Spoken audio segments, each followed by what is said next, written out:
Hi, everyone, and welcome to this month's History Bites episode. My name is Emma Tenier-Stewart, and I'm a Visitor Experience Assistant at Guelph Museums. History Bites is a 1-hour-long casual conversation during which we chat about the latest news, exhibitions, and other happenings at Guelph Museums. Join us on Facebook Live on the third Wednesday of every month at noon. A recording of today's History Bites will be available through the Museum Everywhere portal on our website and on our social platforms after the live broadcast. Today, I'm thrilled to bring you part of an oral history interview with Melba Jewell, a prominent member of Guelph's Black community. She's also a family historian and the former bass player of the 1960s band, the Fabulous PJs. You'll hear her talk about her childhood in Guelph in the 1930s and 40s, including what it was like to live through the Second World War, as well as how she came to be part of her seriously fantastic band. Watch right to the end to hear a 1965 recording of the Fabulous PJs singing the song Bam Bam. It's truly a gem. Before we begin, I'd like to take a moment to make a land acknowledgement. In everything that we do at Guelph Museums, and especially when talking about the stories of those who live on this land, we are reminded that Guelph is situated on the ancestral homelands of the Anishinaabe peoples, specifically the traditional territory of the Mississaugas of the Credit First Nation. Today, Guelph is home to many First Nations, Inuit, and Métis people. Guelph Museums commits to the Truth and Reconciliation Commission's calls to action, and we must do more to learn, share, and support truth and healing. Now let's get to today's conversation. Here at Guelph Museums, we've been working to diversify the kinds of records that we keep. The vast majority of items in our collection are artifacts, photographs, and documents, so kind of those traditional museum holdings. But oral histories are another extremely valuable type of cultural and historical artifact. When we collect someone's story, the story itself becomes the artifact. Sometimes we'll collect an oral history as a standalone item in our collection. In those cases, the story speaks for itself and is the entire artifact. Today, we're doing something a little different. Back in 1998, Melba Jewell donated 14 family photographs to the museum. They're great photos, and we've revisited several of them over the years. But when we first collected them, we didn't record in-depth information about each photo. So a couple of weeks ago, I booked a phone call with Melba with the main purpose of asking for more information about each photo. Basically, we're operating on the principle that, yes, a photo can be worth 1,000 words, but sometimes you actually need to hear those 1,000 words to know what they are. What you're about to hear is an abridged version of our conversation. Of the 14 photos that Melba donated, there were several whose backstory she wasn't actually sure of. In the interest of time, we haven't included our conversations about those photos. If you are interested in recording your own oral histories, whether as an interview that you conduct with a loved one or a community member, or as a recording of your own story that you make on your own, the interview that you're about to hear has a number of do's and don'ts to keep an ear out for. One of the golden rules of conducting oral history interviews is that you should aim to strike a balance between guiding the conversation and letting the conversation go to topics that you might not have thought of when writing your initial interview questions. In my conversation with Melba, there were a few photos where I prepared a lot of questions, but that she ended up not having a huge amount to say about, so we just kind of jumped on to the next thing. Then there were a few photos that I'd had only very simple, straightforward questions about, but which ended up sparking slightly more elaborate conversations, and that's just kind of how it goes sometimes. This conversation is also just a taster of sorts. There were many subjects that we touched on where I'd have liked to dig a lot deeper, or even where, after the interview, I thought of follow-up questions that I really wish I'd asked. If you're conducting an oral history interview yourself, jot down questions as they come to you, and don't be afraid to revisit topics at any point during the interview.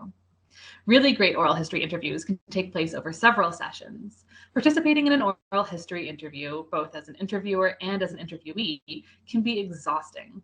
So it's best to cap your conversation at about an hour or so, but then potentially be willing to return for a second session. Because we were recording this interview in part for the purpose of airing it on History Bites, which is an hour-long program, there were follow-up questions that I just didn't have time for. But hopefully we'll have a chance to chat with Melba again in the future. Another golden rule of conducting oral history interviews is that you should aim to ask questions that are as open-ended as possible, rather than yes/no questions. An answer of yes or no can stop the conversation short, while asking about what something was like, what your interviewee thought or felt about something, etc., can lead to really interesting insights. In this interview, you'll hear that there are a number of times when I did ask yes or no questions. It happens. The best thing to do is to try to use those as a chance to confirm a fact, and then follow up the question with one that's a little more open-ended. In the end, the best interview is a completed interview. So as long as you're having an interesting conversation, that's what counts most. Finally, before we dive into the interview, a note on the format. Due to constraints of both COVID and technology, we had to conduct this interview as a phone interview. The best interviews are in-person videotaped interviews. Videotaping is great because you capture not just the interviewee's words, but also their body language. And in-person is particularly effective because as an interviewer, you want to leave your interviewee plenty of time to answer each question. Sometimes leaving those pauses while you wait to hear if your interviewee has more to say can be difficult or awkward by phone, as your interviewee may think there's an issue on the line or might not be able to pick up on the cues of your body language, where you're showing them that you're still listening and just giving them a chance to say more. That being said, once again, the best interview is a completed interview, and sometimes you just have to work within certain constraints. So while History Bites is usually in video format, we structured this one a little bit more like an audio-focused podcast. You'll hear me and Melba talking on a slightly scratchy phone connection. The video will consist simply of a slideshow of the photographs that we're referencing as we talk, so you can see what we're talking about, but the main content will be the audio portion. There will also be subtitles if you prefer to follow along that way. So now, without further ado, here is my conversation with Melba Jewell. So to get started, my name is Emma Tenier Stewart. I am here at the Guelph Civic Museum on February 3rd, 2022, and I am interviewing by phone Melba Jewell, who is at her home in Guelph, with some possible contributions by Patricia Jewell as well, I believe. So thank you so much, Melba, for agreeing to participate in this interview and to share your stories. I'm really excited to talk to you today. You've donated 14 really fantastic photos back in 1998 that we have some information about. So we have kind of these records at our museum, but we wanted to connect some further stories to them. So as I understand, you have a long history of working and volunteering with Guelph Museums, and you've been an absolute font of knowledge about your family's history as well as about Guelph's Black history. So I'm looking forward to hearing what you have to say. Structure-wise, we're going to go through each of the photos and just see what memories and stories they might spark. We might veer off course a little. We might end up talking about some other things. Not a problem. It's always kind of fun to see what journeys these conversations can take us on. So we're going to jump right in and start with the first photo that we have here, which is the 1925 engagement photo of Ida Brooks and Percy Cornelius Jewell, who I believe are your parents, who were married in 1926. So I'm curious, do you have many stories of their early years, of kind of how they met, anything like that? No, I think the story is that they met at a church service in Toronto one time. Okay. My dad's hometown here is in Guelph, but he worked for the railroad out of Toronto. So quite often he would spend a day or two in Toronto before coming home to Guelph. All right. And she was living in Toronto? Yes, her family was well known in Toronto. Her father was in the lumber business. Okay, interesting. So do you know much about what kind of her early life was like in Toronto, where she lived, what she was doing there? Both her and her sister worked in factories. I believe they were sewing in factories in Toronto. And of course, in those days, most activities took place at the church level. They'd meet for Sundays and then have different services and socials during the week. Right. So that was really their kind of community hub. Yeah. All right. Do you know if they knew each other long, if they courted for long before they got married? Do you have any stories about that? No, I don't. Just that one picture of them at their engagement being outside in the garden. Right. Do you think, would that have been here in Guelph? Yes, it would have been. All right. And so then they decided to move to Guelph because your father was already based here. Is that right? That's it. His family and his mother, who was ailing at the time, lived here in Guelph. Yeah. All right, all right. Do you know much about what their early life here in Guelph was like? Where, like, who they lived with, where they lived, that kind of thing? Well, the church is located just off Waterloo Avenue, and that was sort of a hub for most of the people that attended the church. And it was sort of a working class area, and that was quite the popular area when people would move to the city. Okay. Yeah. So did they move into a house, just the two of them together, when they first married? No, they moved in with my father's mother. They rented a huge home on Norfolk Street, beside the Norfolk Street United Church. Oh, nice. So they must have been planning a big family at that point already? Hey, who knows? Anyways, we're here, and so I guess there was some planning to that. But my father's sister and her daughter also lived with them. Oh, nice. Well, I guess families did that in those days. They lived together quite a bit. Yeah, for sure. That makes sense. Absolutely.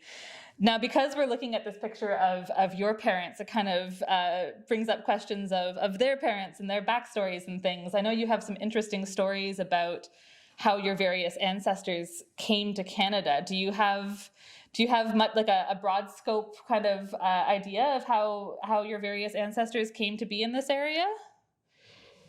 Yes, through slavery, my father's father came up from the United States and worked his way north and then crossed the border. And at that time, of course, the Toronto area and the province of Ontario, the whole of Canada, was starting to grow. Mm-hmm. So a lot of slaves crossed the different borders into the different provinces. Right. Do you know what kind of work he did when he first came? He was a laborer, and then he was able to purchase horses, and then he got into the freight business. Oh, okay, interesting. Mm-hmm. He did very well for himself. He worked hard. Yeah, I'm sure. And then, was it your father's father who was born in Liverpool? Yes, that's he, yes. Okay. Two brothers came over from England. One stayed in Nova Scotia, and the other one moved this way.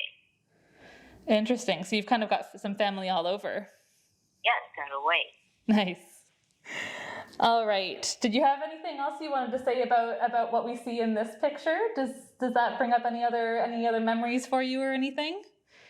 Not really, because for some reason or other, families didn't seem to talk too much about their background. Right. And of course, there weren't too many photographs taken at that time.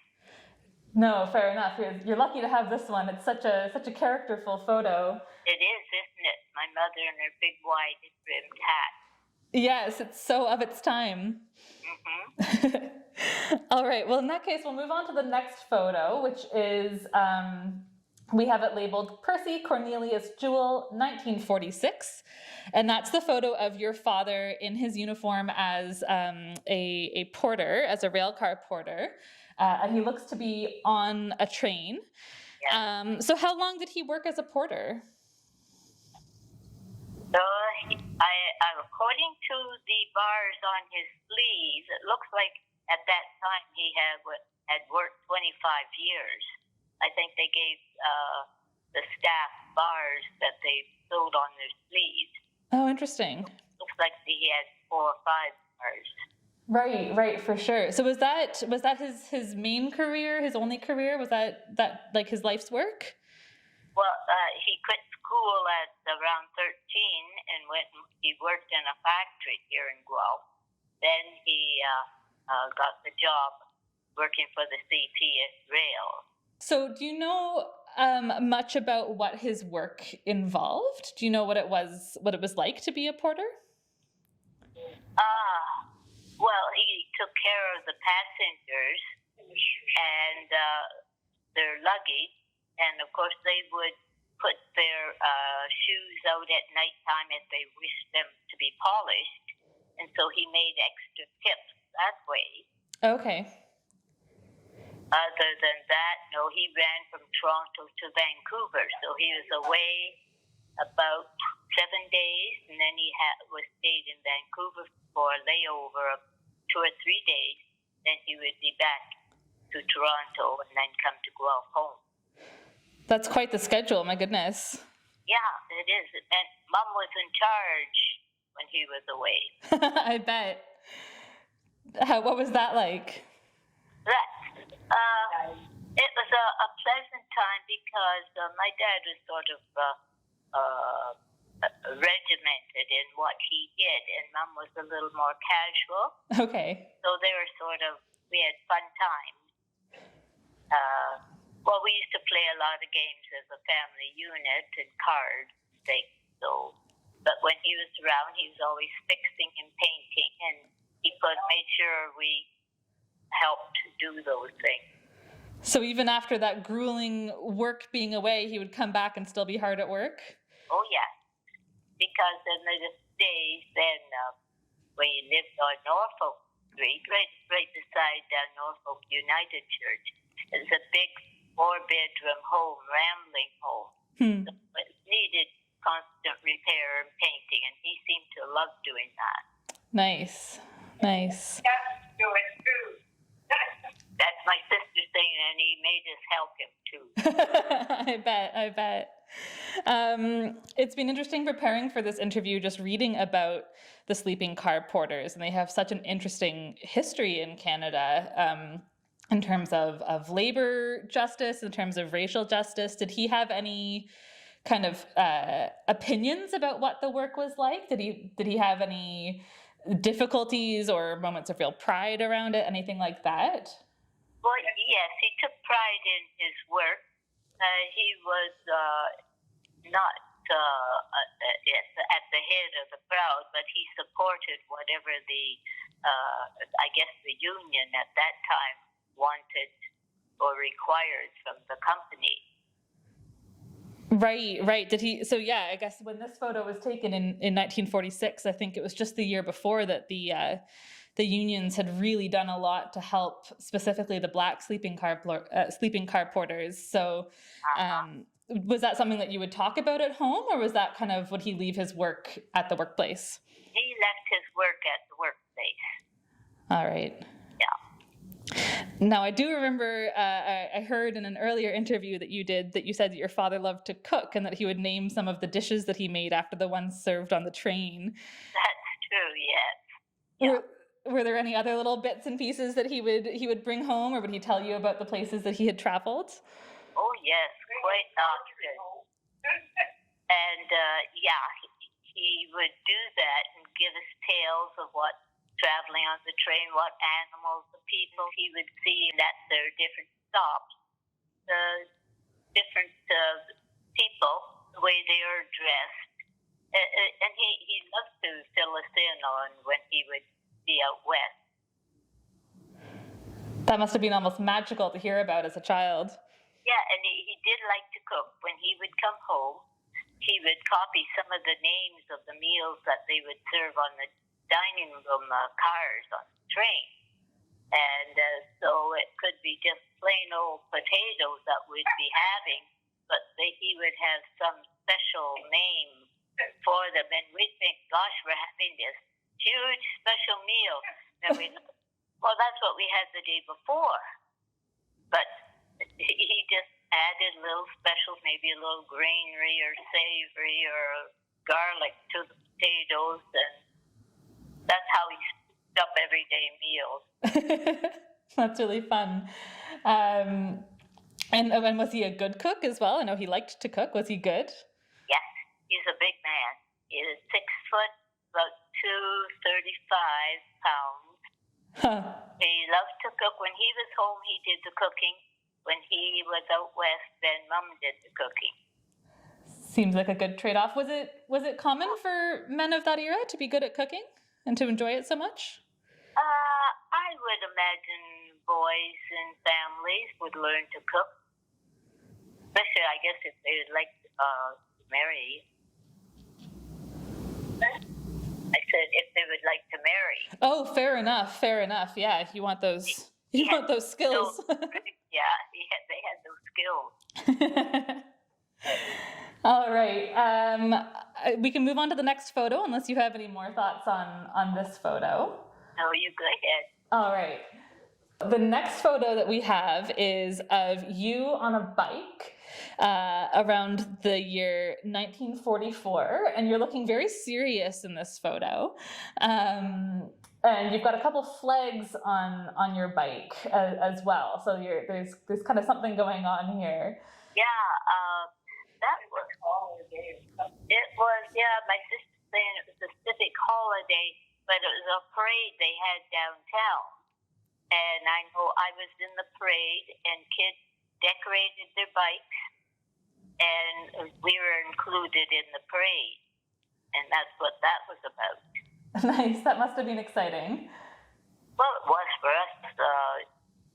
We couldn't afford to go to theaters or to the shows at that time. So if we could get out and do something like that with our bike. Yeah, absolutely. So would you bike a lot? Was that like something you would do for fun, for transportation? What was that like for you? Mostly for fun. If we wanted to go to the different parks or to play ball at the different parks, and all the kids biked. Nice. That makes sense. And so were you quite an active athletic kid? Yeah, the whole family was, really. Yeah. Our two older brothers, we played hockey in the winter and softball and kicked balls around, played with the kids in the neighborhood, hide and seek, all that sort of thing. Oh, yeah, hockey. My sisters remind me about hockey and kicking softballs and footballs around. Sounds like you were all nonstop between helping your dad at the house and being out playing sports. That sounds very active. Yeah. Out of trouble. My sisters say it kept us out of trouble. That's the main thing, I guess. And there were a lot of kids the families lived downtown. Yeah. And of course we used to, Cork Street, beside the museum now, Cork Street Hill, we used to be able to sled down, right down to Wyndham Street. Just right down into the middle of the road? Yep. Wow. There was little traffic. There weren't that many cars. And especially in the wintertime, they had no snow tires or anything. Right. Well, it's we're recording this on a very snowy day, so you're going to give me ideas here. Oh, that sounds fun. Now, you look very serious in this picture, but it might just be that you're looking right into the sun. What kind of child were you? Were you very serious? Were you kind of more free-spirited? What was it like to be a kid? Well, I was sort of serious. And the sun I always frowned in the sun. It always bothered my eyes. Oh. And so most pictures of me, I'm frowning. My sister's happy-go-lucky. She's always smiling from ear to ear when in a picture. But that was just the pictures? You weren't normally quite so serious? Oh, I think I was always serious. Okay. Yeah. Well, in that case, we'll move on to the next photo, which is a photo of all four of you. So you and your three siblings. And I think based on that information, we can tell which one's you and which one is Patricia. Yes, for sure. I think that was taken just outside of Norfolk Street Church. All right. Sidewalk. Okay, understood.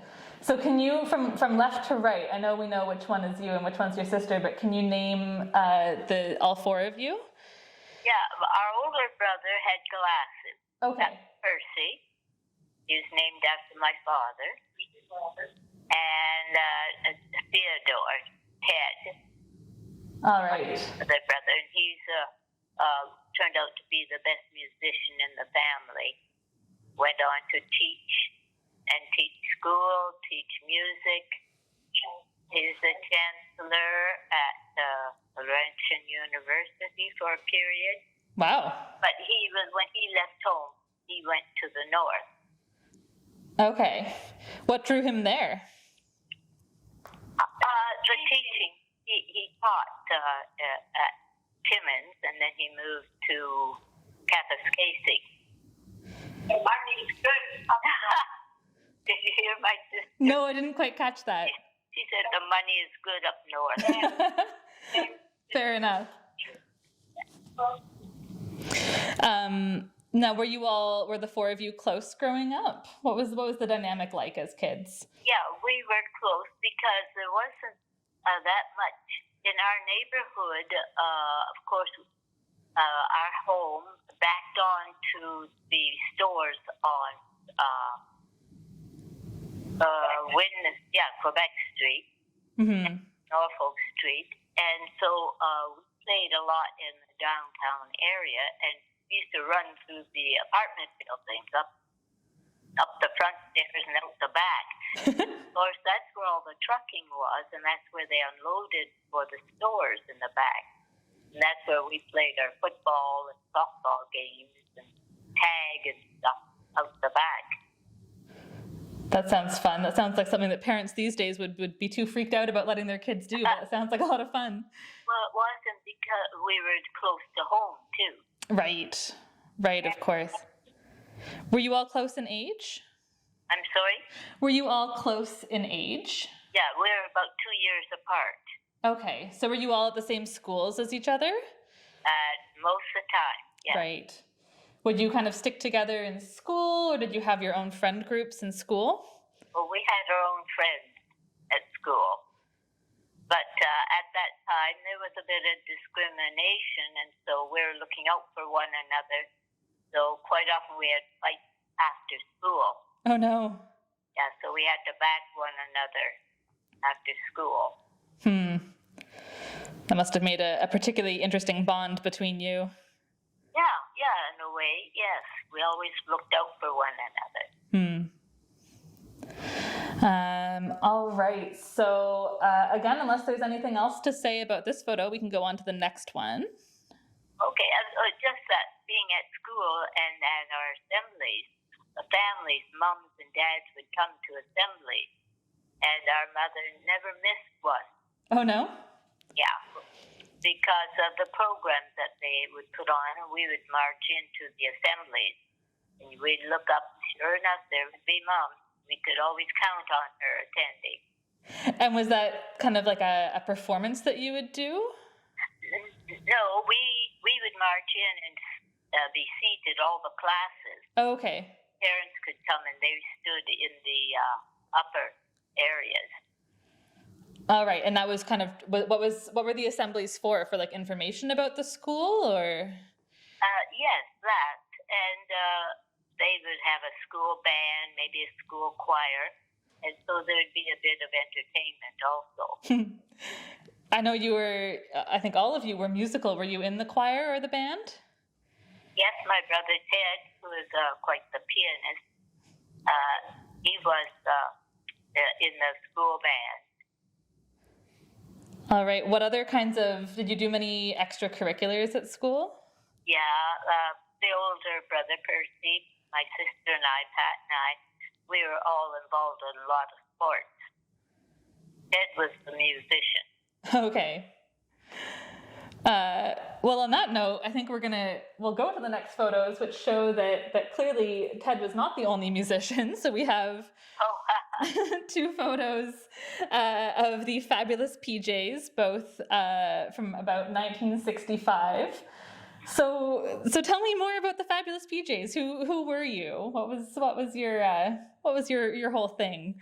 Well, my sister Pat and a friend of ours, another Patricia, when we got together or after a ball game or something, then somebody would bring out a guitar and everything, and away we would go. We'd have a sort of a music fest after a ball game. Sometimes the other team, the visiting team, would stay around for it, and we just whoop and howl and sing and have a good time, and then go home after the ball game. But then we got And then as we became older, then the two Pats, Patty Joe was the pitcher on our team. My sister Pat played center field. She played guitar. My sister played drums. And they got a couple of after work jobs at a couple of the hotels in Preston. Okay. Then I joined them later on once they got started, and then there was the trio, the three of us, and we did work in this southwestern Ontario, Kitchener, Guelph, Preston area. So it was is that how the name came about, that it was the two of them who had PJ in their initials and then you joined them? Then we became the Fabulous PJs. Right. It's a fun name. Yeah, it was. We enjoyed it. It wasn't work. It was just something we did after work and on weekends only. Right. Did you have any specific goals for things you wanted to do, or was it really just you'd perform when you wanted to perform? We had a manager. Okay. We were booked 12 years. We did every weekend. Wow. And he saw that we were booked all over the area and within traveling distance. Again, it was only a hobby for us.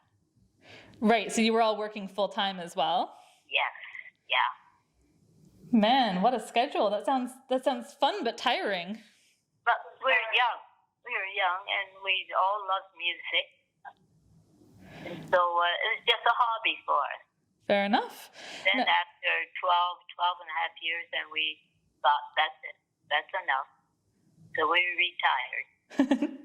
What kind of drew you to the conclusion, I guess? At what point, or why did you decide to hang up your guitars and drums and everything? Well, we had other goals, like we were into sports besides.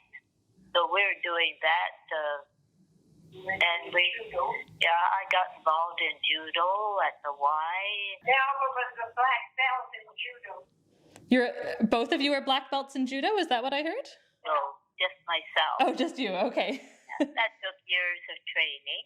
And, growing up, of course, a lot of activities were done in church basements and different churches and things. Right. And our little black church on Essex Street was no different. So there was always, on weekends, we would play on a Saturday night, stop by the church, shovel the snow, turn up the heat, and go home. And it would seem like I just fell into bed when it's time to get up and get ready for church. Pick up all the colored people, the farmers. What was that? I didn't catch that. That's the saying that for members, kids, we have to leave the house earlier to go pick them up. Oh, geez. But we both drove, so we'd have to go pick them up, take them home afterwards. Oh, man. I don't know how you had the energy. Weekends were busy for us, but, as young people, you didn't know it all. That's part of the living. And then Melba, we used to have to put the furnace on in the church, so we'd come home at 1 o'clock in the morning from our van and go right to the church, and Melba would go down in the deep. Oh, it was just awful. She'd have to go down and put the furnace on. Oh, man, that sounds exhausting. Well, that was some of the activities on the weekend. Depends how far we were away from Guelph. Right. And then you would get up on Monday morning and go to work, Yes. Wow. Yeah. So we were busy, and we were young then. Yeah. We're quiet now, of course. So with the Fabulous PJs, what kind of music would you perform? We played a little of everything. Western. Yeah, we played everything. And people would they would send up requests for us. Okay. And sometimes they're in the hotels and things, they allow dancing. Oh, fun. Yeah. So, and then we would get a chance to go around and talk to people at the table. Wow, so it was a full performance. Yes. Oh, that's so cool. Now, on the internet, I have actually found a recording of you singing the song Bam Bam.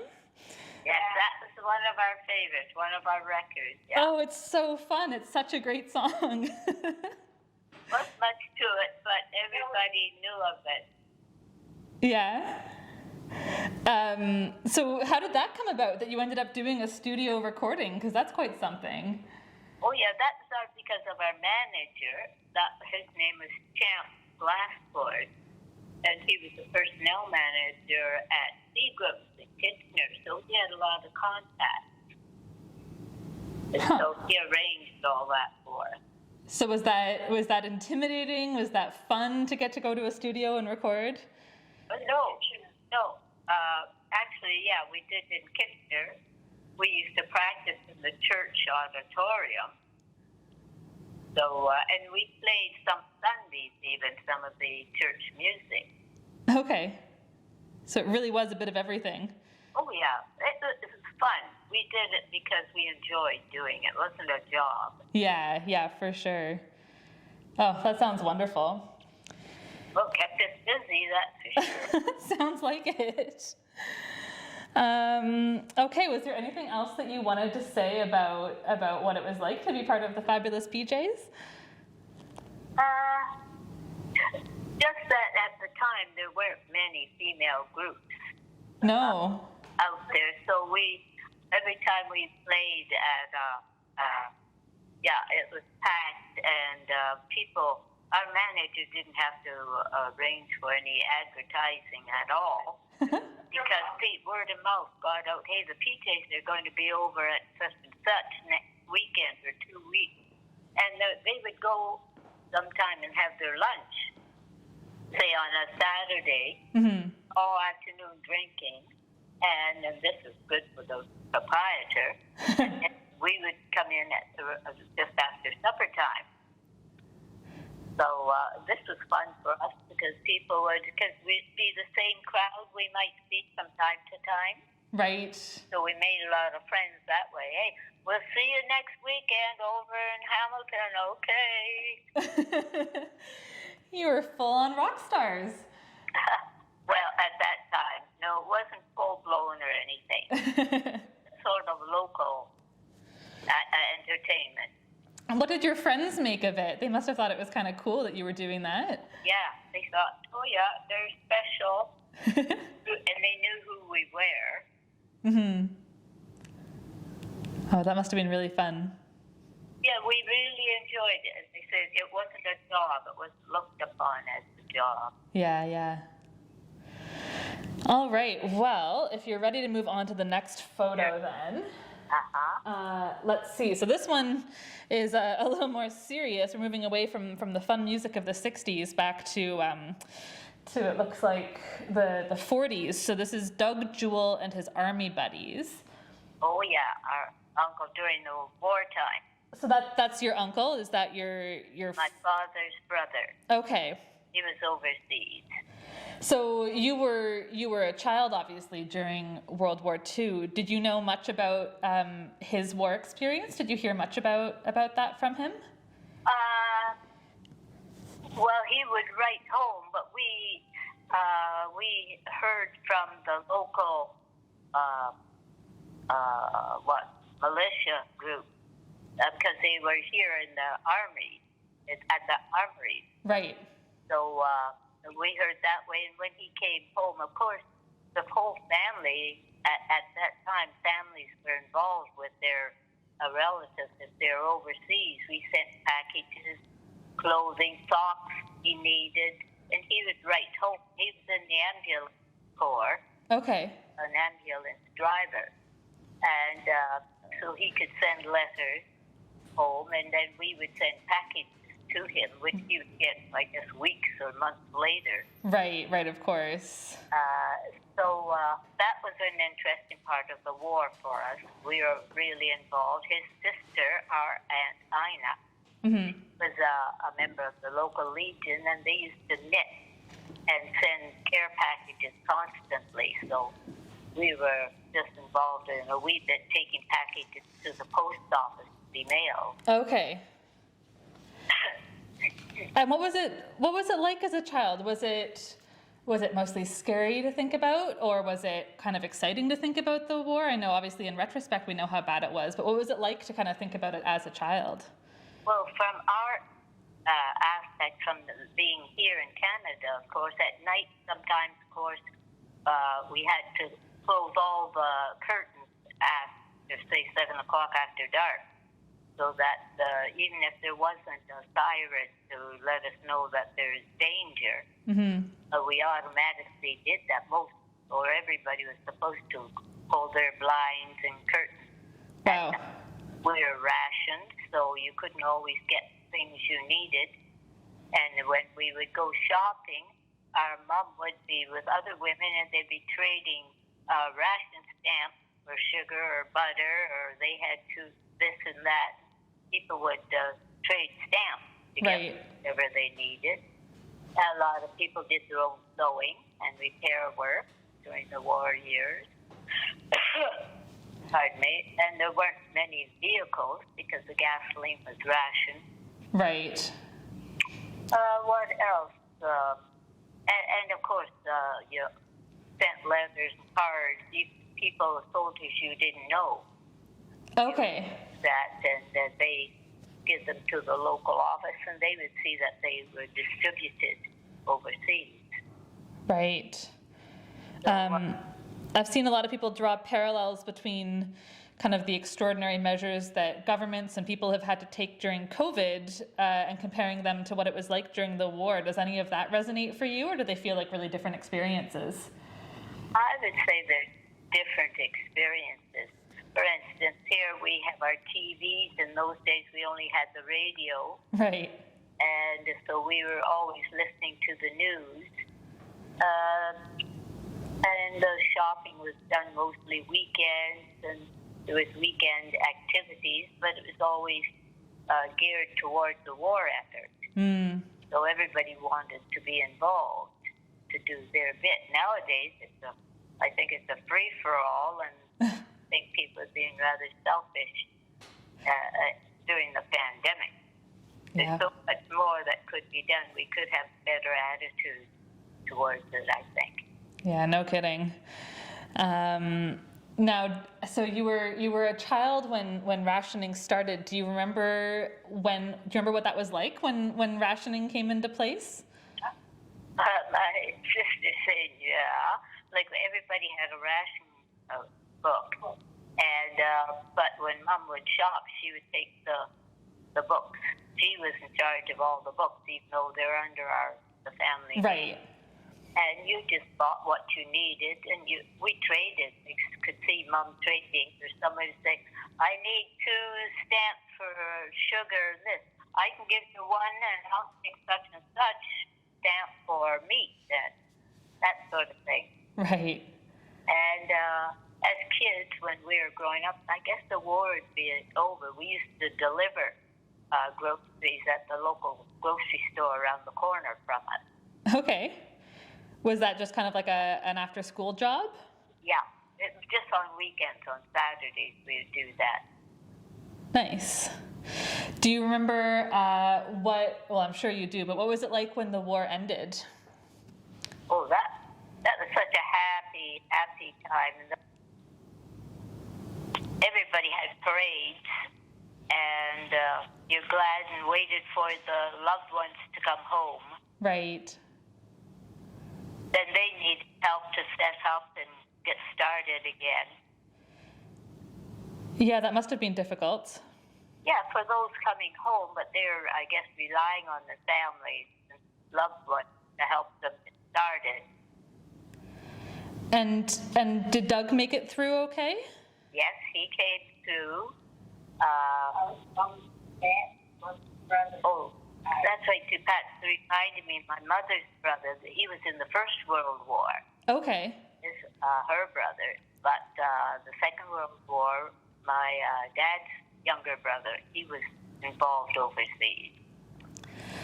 That must have been difficult for your parents to have had siblings in both wars, to have to kind of go through that again. Yeah, Yeah, and it was a time, these countries were growing and others were being selfish, grabbing, wanting to acquire more land and that sort of thing. In doing a bit of research for this interview, I was reading about how in World War I there was only kind of one explicitly black battalion, and it had 4 Guelph men who enlisted, but it was a segregated battalion. Whereas clearly in this photo with Doug, it's an integrated group. Do you know if he faced any issues because of his race or anything? My Uncle Doug? Yeah. You say? No, he never mentioned it because in the photos that he sent, he looked like he was getting along fine with his buddies. I guess they really had to look out for one another, so there was no place for discrimination. Yeah, fair enough. It's interesting to see the difference over those really only 20, 30 years. Yes, yeah. All right. So any other reflections on life in Guelph during the war or what the war was like before we move on to the next photo? Everybody seemed to manage being rationed and everything. My mom and dad were very creative in their meals and everything. My dad was putting fancy names that he copied off the railway menus.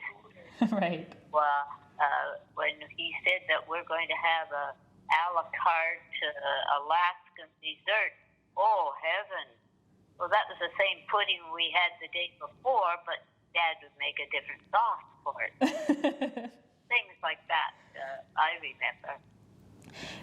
Do you remember when rationing ended? Was that kind of like an abrupt shift to more food and better food, or was it just kind of a gradual process? I'm guessing. I think there'd been a gradual process. There'd be more food on the shelves. The stores would have more. Right. People were more friendly too, and they bought more. So I guess maybe wages went up. Right. Okay, so we'll go on to the next photo. I don't know how much there is to talk about this one, but this one is Al Brooks holding Patricia Jewell. So who was Al Brooks? Uncle Al was my mother's youngest brother. Okay. Yeah. And that was Uncle Al. My sister reminded me. He played in a band. He lived in Toronto. Okay. And they would come to Guelph to visit the family every once in a while. So we didn't see too much of him until he became older, and then he came and lived with us at Norfolk Street. Oh, okay. So your home was quite the hub for the extended family. Yes. The people were moving in and out the hotel. They're like 4 bedrooms. Huge. It was a big old house. And my sister and I shared with a cousin, a female cousin. So there's 3 people in 1 bedroom. My mom and dad had the front bedroom. So that left my 2 brothers in a bedroom down the hall. And then so we had an extra bedroom, and people would come and stay for a bit of time and go about their business. Was that fun for you, or was that kind of a lot to deal with? No, I think it was fun because we get to sit and listen to their conversations and hear about the old days and the good old times, that sort of thing. And we're wondering, what kind of times are they? We thought we were living in the good old days. And so they could be talking about, like, would you have very many, like, much older people talking about the 19th century? Would it be that far back that they would be talking about? Yes. Yeah. Oh, that's so lucky to get to have such a kind of a broad view of all those stories. Oh yes, and my cousin Grace, who we shared, Pat and I shared with our cousin Grace, she worked around the corner in a cleaning establishment. Okay. And so her two bosses quite often would stop in because our house sat on the corner of the laneway where all the businesses of downtown backed onto. Okay. Where the trucks and everything.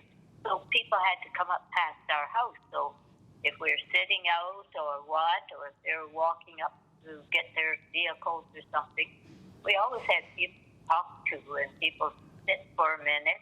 Okay, I'll just sit for a minute and chit-chat. Off they would go. So it's sort of a home of entertainment or rest. That sounds really fun. That sounds... There's always something going on. And my mother sang, or my aunt played the piano. My mom played the piano. We had a piano in the living room. So when we had parties or groups, of course, everyone ended up singing and whooping and howling and having a good time. Sounds like a good house to be a social kid in. You wouldn't want to be too much of an introvert in that house. No. You wouldn't dare, because you'd sort of stand out. and that was something else, too. My mom would play, and my two brothers and Pat and I would sing. And we would sing at church, and we were invited to sing in most of the churches in Guelph. Wow. And Mom played, and then my Ted, he was a musician, he started to play, and so Mom then, he would play, and Mom would sing with the three of us, my older brother Pat and I. And then my older brother left home, got married, and Ted left, went north, so there's just Mom, Pat, and I. And then Mom passed away, and then Pat and I just kept singing, and then we stuck guitars in our hands and drums in front of Pat. That's how the PJs started. Right. Seems like quite a natural evolution. Yes. Yes, it was fun. It's something we enjoyed doing. That sounds great. That sounds wonderful. So that's it for the photos. So just a couple little wrap-up questions. Knowing obviously that you're really interested in your family history and the history of Guelph's Black communities in particular, what first piqued your interest in this? What drew your interest to talking and learning about history? I think just having the relationship between our two families, the Jewells and my mom's family in Toronto, and I guess families in general would not stick together, but they visited a lot. Right. Or maybe shared a meal or special occasion. As they said, with church was the go-to place for funerals, weddings, gatherings, maybe go to the local park or something. My dad, as a young man, used to play softball, him and his brothers, and they had a colored men's league because they weren't allowed to play with the other guys. So it's just the way it has evolved. Right. And because I can remember as kids, we used to sit on our front veranda downstairs and watch the traffic go by. And families would drive by, and kids would lean out and point at us and laugh. Wow. And I never knew what they found was so funny. But that's what people did in those days. As kids, what we used to do is chase a car down the street because it was different. We used to watch the traffic so much. We could identify a car and the particular model. And if it was a strange one, we'd chase them down the corner where they'd have to stop for the stop sign. And we'd yell at the driver and ask him more about the car. Some would answer us, others would just keep on driving, wouldn't answer it. So that was entertaining for us because we were car buffs at that time. Right. Because we lived right downtown a main street, and so there was lots of traffic. Other than that, our whole life was family. So I mentioned earlier that I saw that recording of the Fabulous PJs singing Bam Bam just on the internet. So when we post this interview online, do you mind if we share with some of our followers at the museum? Do you mind if I share that recording, or would you rather we didn't? Would you repeat that question? Absolutely, yeah. Could you come here, please? It's okay with me. Okay. Because it's part of history. They have our small disc of Bam Bam. Yeah, that's okay. Oh, is that okay? That's okay if we share it? Okay, she says yeah. Awesome, thank you. It's such a fun song. I think everyone's going to really enjoy hearing it. Well, that's our theme song, wasn't it? Yeah. Bam, bam, bam, bam. Yeah. Oh, it's so good. All right, well, I will let you go. Thank you so much for your time today. I really appreciate you taking the time to walk us through all that. Well, I enjoyed it too. You asked very good questions. Oh, good. I really appreciate the time that you spent with us. Likewise. Have a wonderful rest of your day. Thank you very much, Emma. Thank you. Bye. Bye. Thanks so much for watching this month's History Bites episode. As I mentioned at the beginning of the program, Guelph Museums is increasingly interested in promoting and collecting oral history as a valid, valuable way of recording history. Keep an eye out for future programming on this topic. And don't forget to join us again next month for a History Bites episode highlighting our new art exhibition, Mind the Gap, Intergenerational Connectivity Between Seniors and Youth. That'll be on Wednesday, March 16th, airing at noon.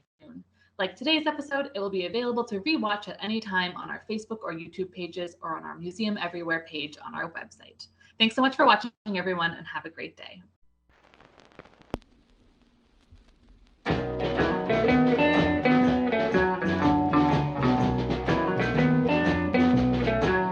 Gonna tell you about a sad tale. Yeah, I'm gonna tell you about a sad tale. Well, I shot my man now I'm stuck in jail. Oh, bam, bam, bam, bam, bam, bam, bam, bam. Well, I shot my man. I shot my man. Oh, bam, bam, bam, bam, bam, bam, bam, bam. Well, I shot my man. I shot my man. Yes, he's a cheater, he's a liar, he's a no good alibi man.